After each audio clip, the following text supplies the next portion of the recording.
बगैर कुछ लगाए सफेद बाल फिर से काले सियाह करने का आसान तरीन आजमूदा कुदरती नुस्खा।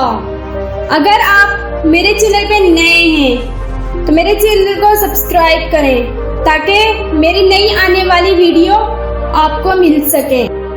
हर कोई ये समझता है कि अगर बाल सफेद हो जाएं तो फिर इन्हें सियाह नहीं किया जा सकता और इसलिए लोग मुख्तलिफ तरह के हेयर कलर इस्तेमाल करते हैं। लेकिन आज मैं आपको सफेद बालों को दोबारा काला करने का आसान तरीन नुस्खा बताती हूँ।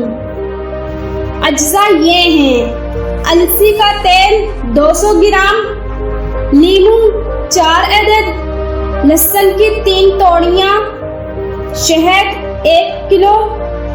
बनाने का तरीका: नींबू का रस और लहसुन को अच्छी तरह पीस लें।